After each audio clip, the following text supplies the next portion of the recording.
Okay, hello. Hello there. How are you doing today? Pretty good. Could you please introduce yourself?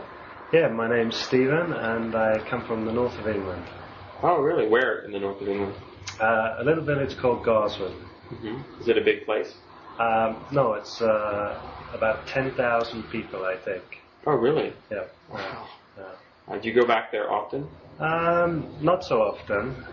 The last time I went back was Christmas. Oh, really? Okay. Yeah. Did you have a good time?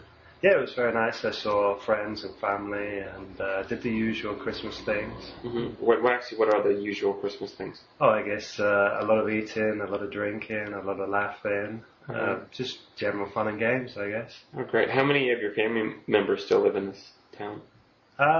Well, they don't actually. My mum and dad live in the town, and my brother and sister actually live pretty close to this town. So my family's all in that general area. Oh, okay. Oh, great. Thanks a lot, Stephen. So Jessica, you've got a brother called Kirk?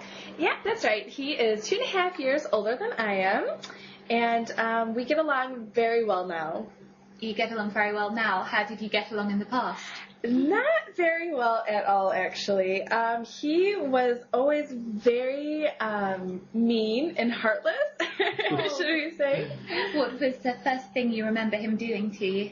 Perhaps the first thing was the time that I fell asleep on the bus when I was in kindergarten. He actually left me there sleeping, and I didn't wake up until my lunchbox fell on the ground when the bus driver was parking in the bus garage. So anyway, I learned at that point not to really depend on him so much. What did your mum say when he got home? My mom asked my brother, "Hey, aren't you forgetting something?" referring to me, and he responded, "Hey, how did you know I forgot my homework?" So, Annalie, have you always been an English teacher? No, actually, I started out as a French teacher. That was my first job. Wow. So tell me about your first job. My first job, I was working in central west Queensland in Australia, so it was quite a remote place. Sure. For example, the nearest supermarket was about 100 kilometres away. That's amazing. Wow. Wow.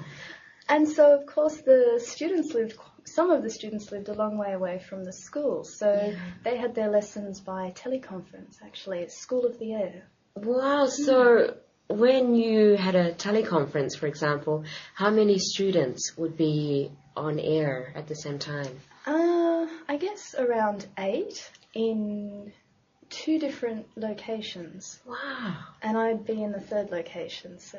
That's amazing. Yeah. Yeah. Wow.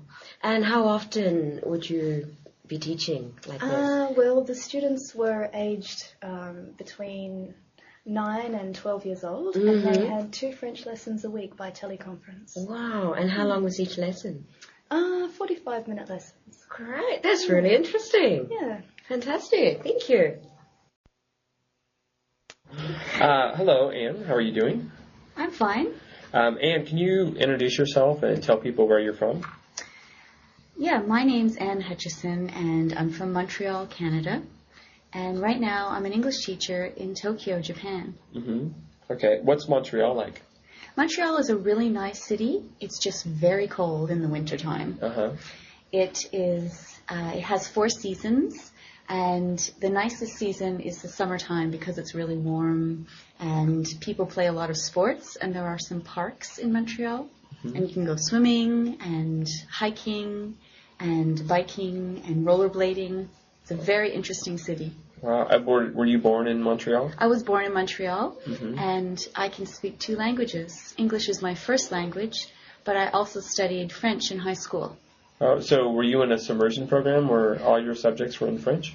No, I went to an English high school, but a lot of people in Montreal are in immersion programs.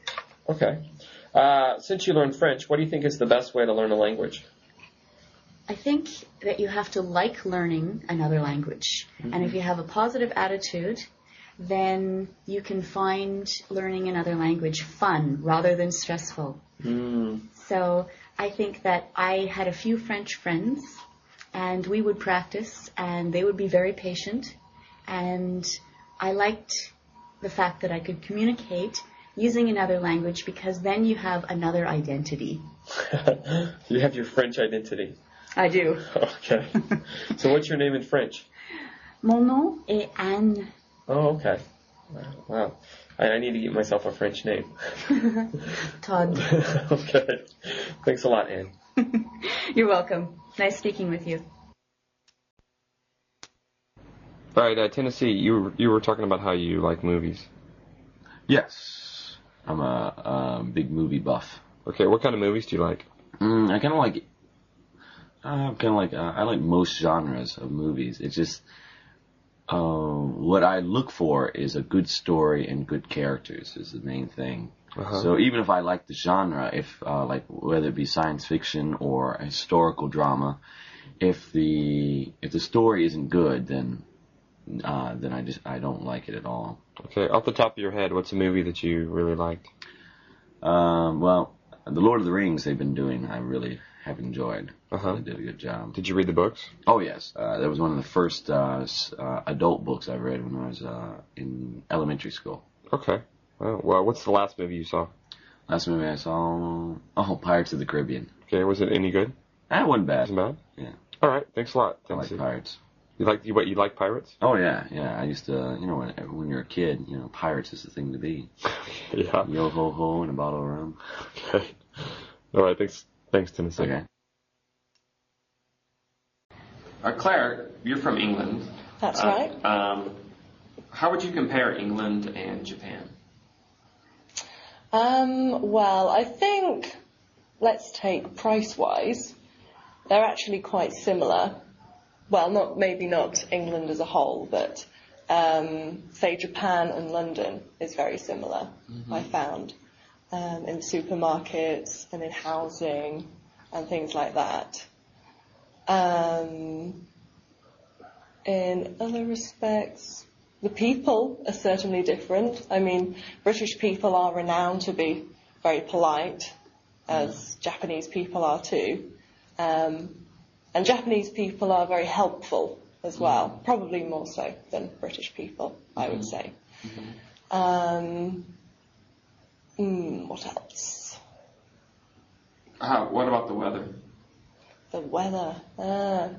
Well, it's been raining a lot in Japan recently, so we could say that it's quite similar. Yeah. Although, actually, when I was emailing my parents, they've been going on about how there hasn't been much rain for the past couple of months and how they think there's going to be a drought. So that typical British stereotype of the weather is not true at the minute, and it's probably wetter in Japan.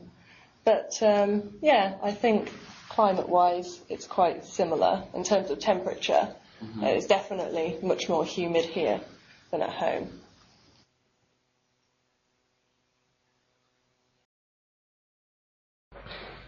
Okay, Daisuke, we're going to talk about the guest house.